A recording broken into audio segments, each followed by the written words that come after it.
एक आलीशान घर में तबाही मचाने के कुछ मिनट बाद वेंकट रमना रेड्डी, महेश बाबू चले जाते हैं। एक बगीचे की बेंच पर बैठते हैं और हिसाब किताब का एक क्षण बिताते हैं। वह कहता है कि उसकी माँ वसुंधरा, राम्या कृष्णा, जो कचरा मिनटों में साफ करना चाहती थी, वह महंगा क्रॉकरी या झूमर नहीं था जिसे उसने तोड़ा था, बल्कि उसका अवांछित बेटा था।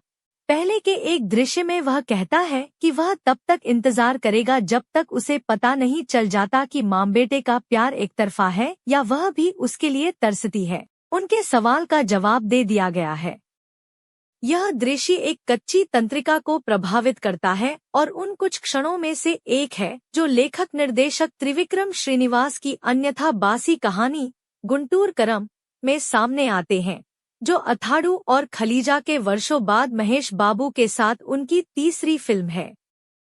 गुंटूर करम एक भावनात्मक पारिवारिक मनोरंजन और एक सामूहिक मसाला फिल्म बनना चाहता है। कई तेलुगु फिल्में, जिनमें त्रिविक्रम की अथ्रंटिकी दारेडी और अला वैकुंठपुरमुलु शामिल हैं, पहले भी इस रास्ते पर चल चुकी हैं और इसे आगे बढ़ाया है। गुंटूर की तीखी लाल मिर्च से सजी यह फिल्म दोनों के हल्के मिश्रण की तरह लगती है। उम्मीद है कि प्रमुख व्यक्ति का प्रशंसक इसे पसंद करेगा।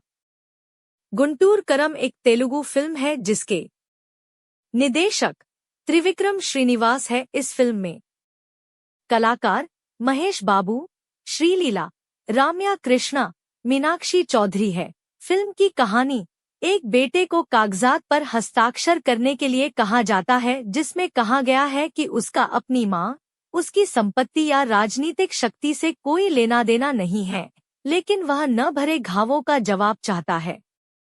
त्रिविक्रम ने इस फिल्म के लिए कुछ बेहतरीन अभिनेताओं को शामिल किया है, जिनके साथ उन्होंने पहले काम किया है, लेकिन उनमें से किसी को भी चित्रित करने के लिए दिलचस्प किरदार नहीं दिए हैं। जगपति बाबू, सुनील, राव रमेश, राहुल रवींद्रन और अन्य ऐसे किरदारों में सामने आते हैं जो कोई प्रभाव नहीं छोड़ते।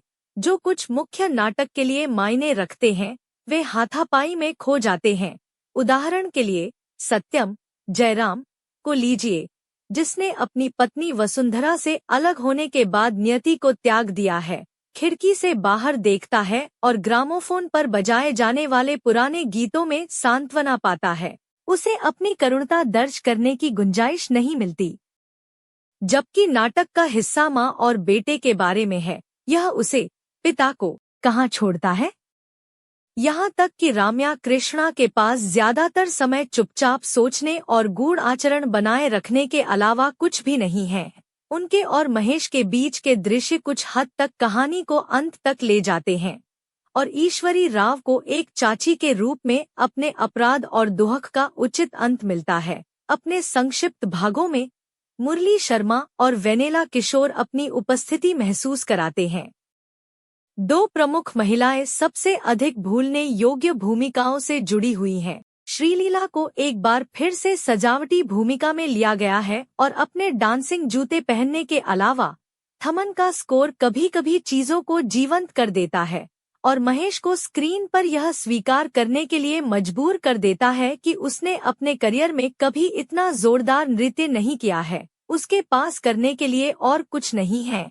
अरे रुको, वह इंस्टाग्राम के लिए रील्स बनाती है। मीनाक्षी चौधरी एक ऐसे किरदार में बर्बाद हो गई है जो भोजन, सोडा, पानी या पुरुषों को उनके शाम के पेय के लिए जो कुछ भी चाहिए परोसती है। एक गुजरता हुआ दृश्य यह उसे कुछ किताबों के साथ दिखाता है। शायद वह उच्च अध्ययन की तैयारी कर रही है जब वह घर के पुरुषों की देखभाल नहीं कर रही है। कौन जानता है। लेकिन गुंटूर करम की कहानी क्या है। शुरुआती खंड में एक पारिवारिक और व्यावसायिक झगड़ा घर में कलह को उजागर करता है। परिवार के गोदाम में लगी भीषण आग की चिंगारी युवा रमन्ना की बाईं आंख पर प्रभाव डालती है।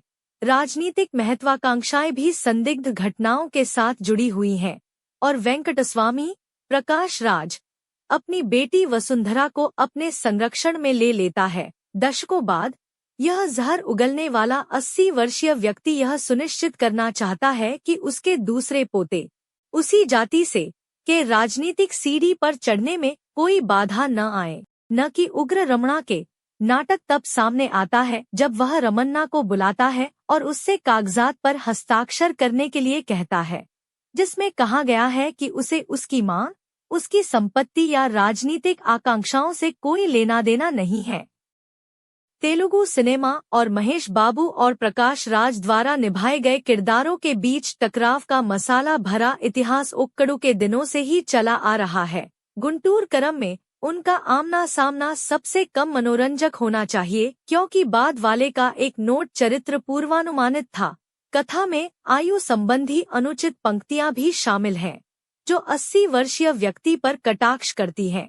प्रकाश राज का चरित्र घटिया है, इस पर कोई बहस कर सकता है, लेकिन पोते को पूरी तस्वीर पता चलने से पहले ही डांट फटकार शुरू हो जाती है।